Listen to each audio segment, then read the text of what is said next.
everyone. I know I said that I wasn't going to do this live. I was just going to do a pre-recorded video, but I decided otherwise. So we had a horrible, horrible video last night.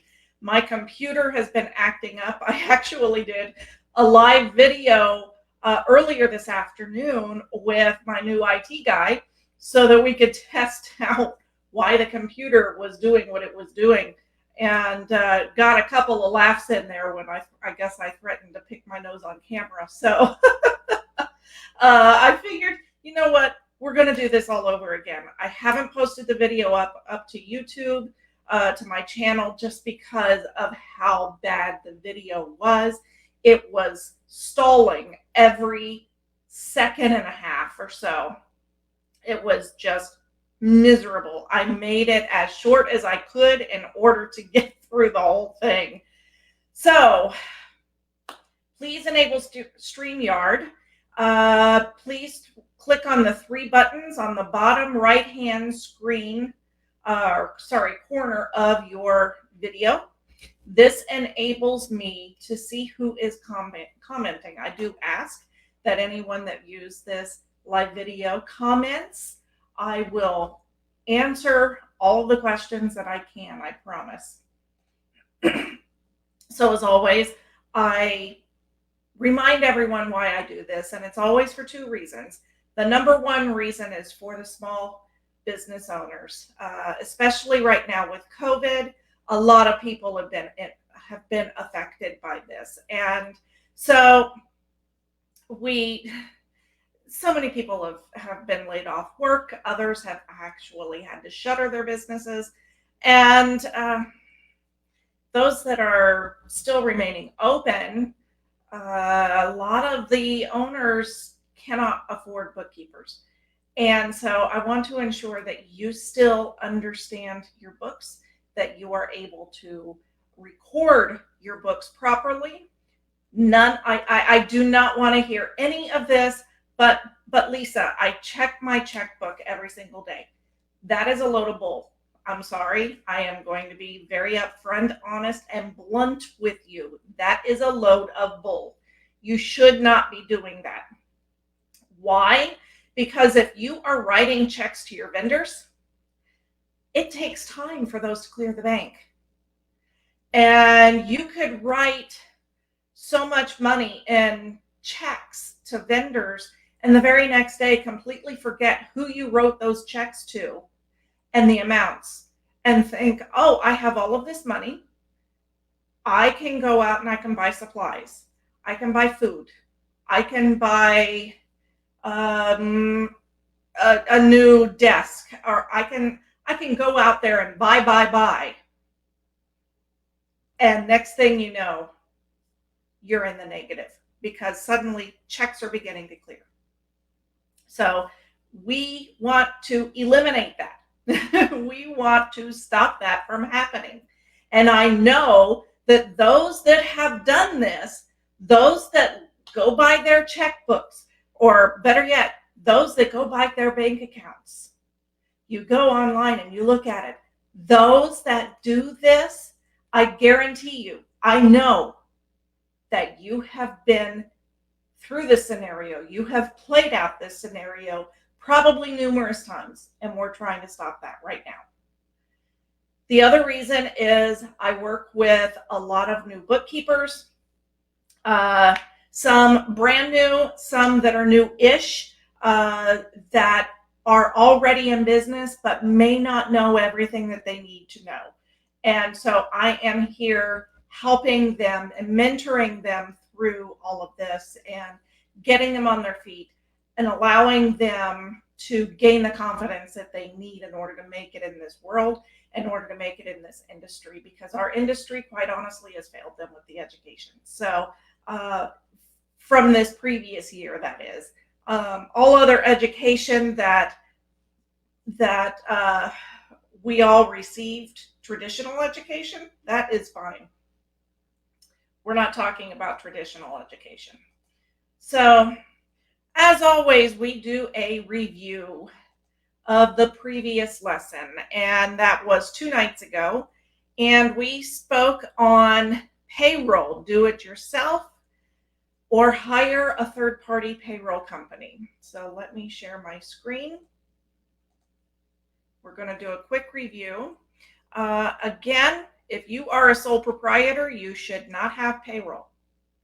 You're not allowed to have payroll as a sole proprietor, because as a sole proprietor, it can only be you or you and your spouse. That's it. And neither one of you are on payroll. You can't be. That's what the IRS says. These are all of the options. So, if you're an S corp or a corporation with 10 or more employees, and the list is very, very lengthy. These are just some of the companies that may be looking to expand to a third-party payroll company. Let's see here. The pros of in-house payroll is sharing of resource. So if your payroll manager's out, another one can step in if they've been trained to do the payroll. Full control of sensitive information, flexibility, last-minute changes are easy to make. The cons are additional cost for payroll software. You're going to end up eating a cost no matter what. If it's payroll software or a third party, the only difference is if you are actually doing it manually on paper. And trust me, there are not too many people that do that still. And those that are, God bless them, because that's some tough stuff right there. Compliance to statutory changes, meaning that there are penalties for not keeping an eye on recent changes like taxes and funds. You need to always be abreast of all federal and state tax changes. And then there's fear of turnover. Who will cover if the person resigns? And then the pros of a third-party payroll company. And this actually needs to be over here. So we've got accuracy and paid on time, which is the most critical benefit. Compliance, again, to the last one, compliance to statutory changes. Process multiple countries, so they can process your payroll, doesn't matter where that person or that company is at. They have all the laws. They know everything when it comes to payroll in every situation and in every location. It's time saving. While they're doing the payroll, you can be working on other things. And best practices. And the reason I say best practices is because it usually takes something happening for there to be a policy change. And something bad, unfortunately, ends up happening because of the policy, or has happened that has caused the policy change. It is best to use a third-party payroll company if you have a larger company. The cons are last-minute changes. So every payroll processing cycle comes with a cutoff date. A last-minute change from the client may result in payment to the employee in the following month.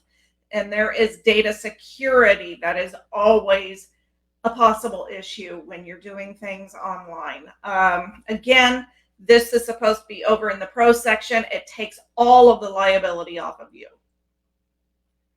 And we had a lot of things to consider, and I am not going to go over every single thing. There are too many things. We'll just go over a couple of pointers. Be careful if you're using self-serve payroll software, because some of them have some really awful reporting. Others may not set up the payroll tax agencies and will not tell you about this. So it is up to you, or it's up to your bookkeeper or you as the business owner in order to set all of this up. So if you don't know that, they will continue to collect the money and put it into a separate account where it's going to collect so that they can pay those payroll taxes. However, if you have a brand new employee that is from another state and it's an online employee, they reside in that other state, and you assume that the payroll company is going to set all of this up, but they don't tell you that they don't. They will initially set it up for you when you first sign up for them. But then they don't tell you that over time, if you hire anybody new, they won't do it. You have to. What they'll continue to do is just allow the money to collect, and they just won't pay it because they don't know who to pay it to. That's some of the other companies. Others may be great, but sell you on all the bells and whistles that you may not need and charge you astronomical fees for them. So those are things to consider. The biggest thing that I wanted to remind you all of from the other night is that there is a ton of liability when doing your own payroll, even through software.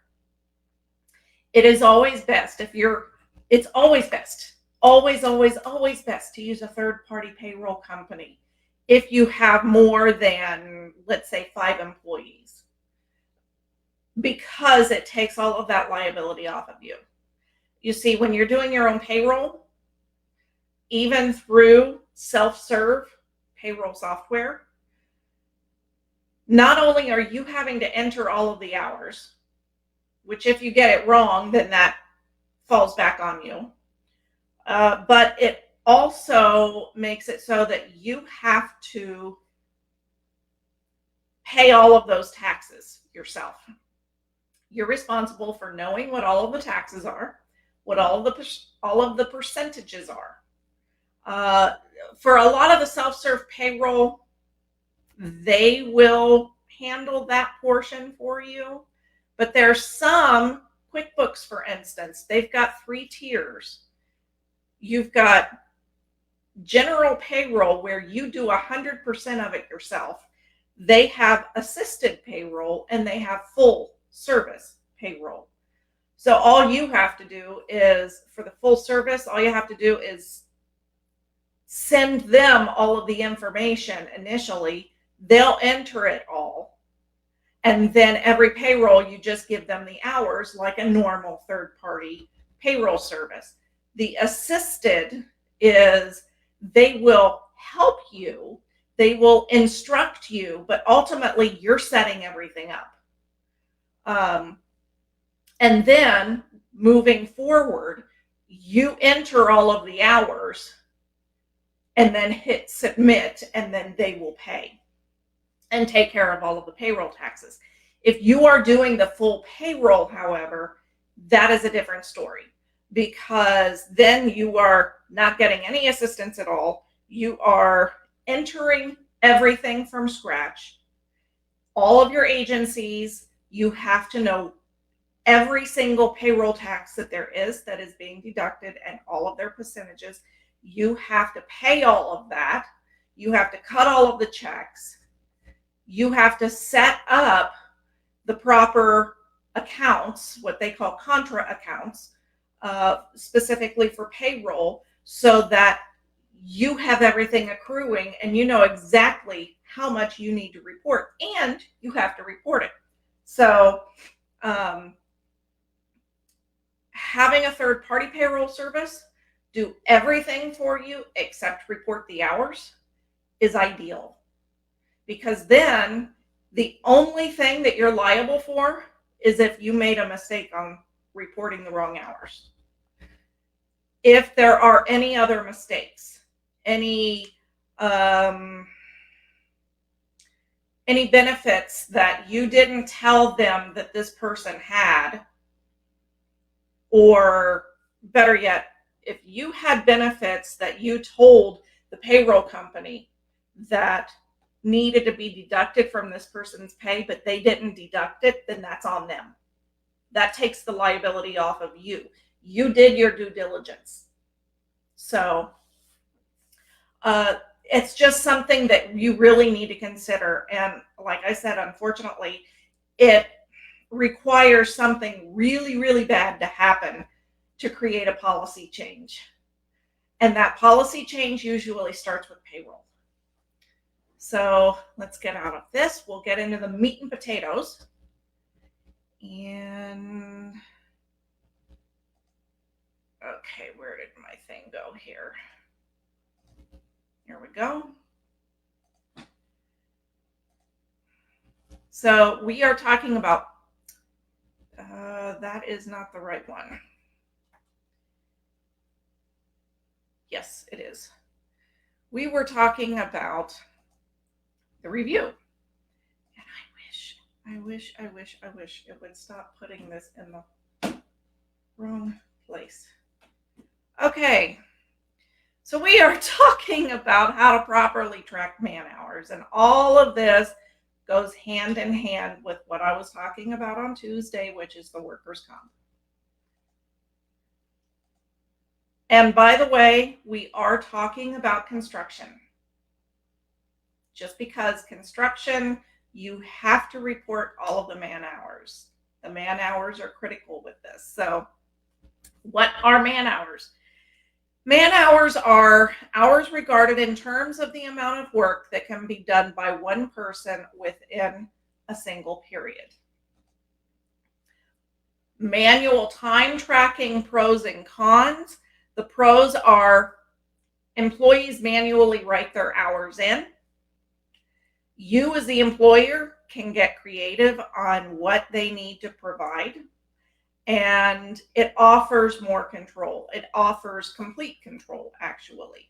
The cons are it is time consuming to put together, and employees may not be able to read and or write.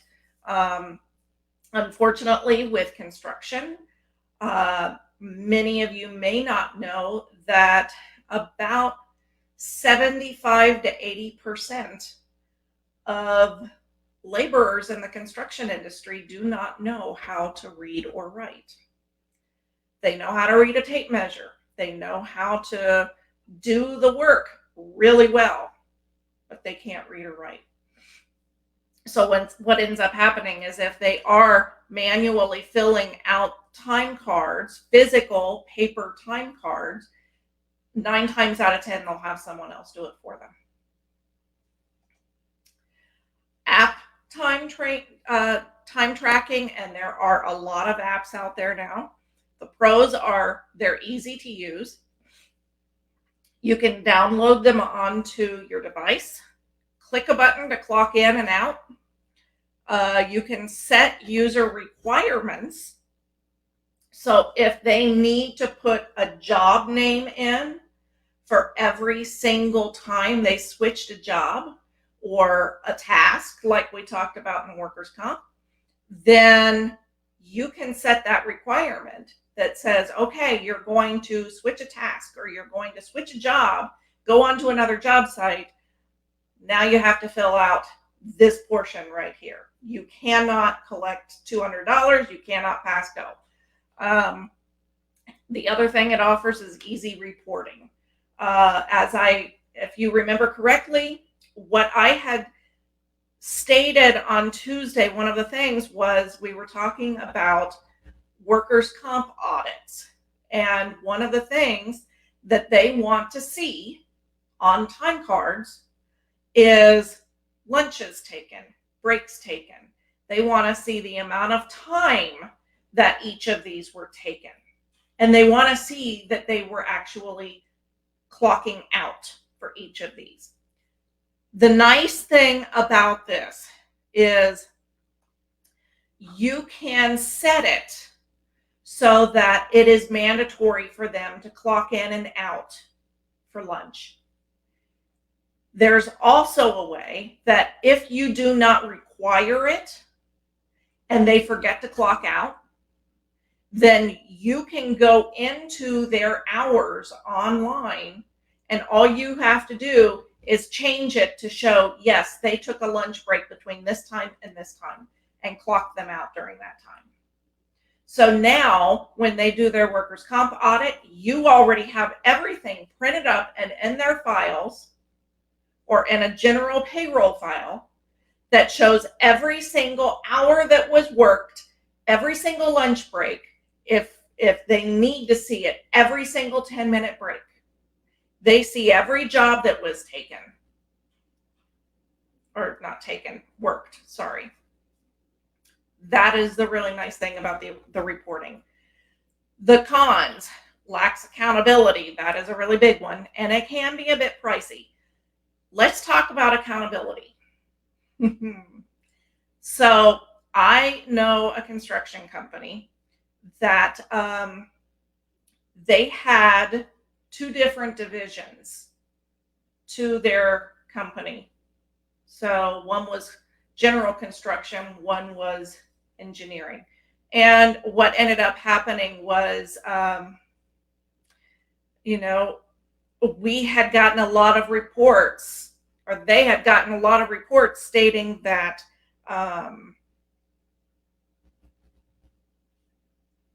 that the employees in one of the divisions were not working like they said they were on the app, because there wasn't anything that you could set up that required them to clock in by a certain time.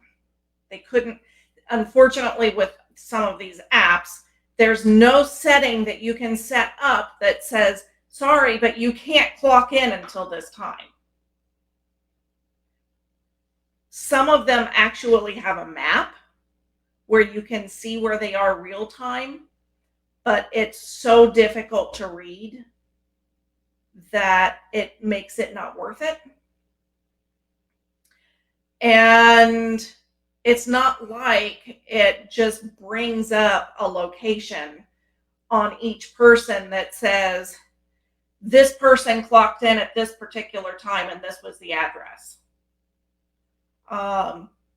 It ended up being that the owner of this company ended up driving by the job site one day and found every single employee sitting in their cars on their phones listening to the radio. All the while, their time clock said that they were clocked in and working, and even had notes. So needless to say, a lot of things happened because of that, and a lot of words were exchanged. So it really does, unfortunately, lack accountability. That's why I was talking about there being so many pros with the manual time entry, because it's right there in front of them. They have to fill it out. And if you have policies in place that say you must fill this out in front of everyone, you cannot fill it out in your car, you cannot fill it out at home, you must fill it out in front of everyone, or you must have the foreman sign off on it. That's always the best practice. Have the foreman sign off on it. However, when it comes to the app tracking, you have that ability as well. You can assign certain people to get a notification that says, this person has just submitted their time. You need to review it. So, what should accompany time cards? So there are some things here. Job forms. If you're a construction company, job forms is a really important document. Job forms are forms that need to be filled out each day for each job. They detail what each employee has done throughout the day and provides the amount of time it took for each employee to complete each task. And remember what I was saying with the workers' comp. One employee can do 8 different jobs in one day, 8 different tasks. So it's possible for one person to work on one job site and have to turn in 4 different job forms to you for that one day because they just simply ran out of room. Why should this be required? There are 2 reasons. Billing. Each employee must detail what they've done for each job, so it makes it easy for you to bill the client and give great detail. As a construction company, if you are providing them with superior service, then you need to provide that in the billing as well. It's not just in the building itself, it's also in the office.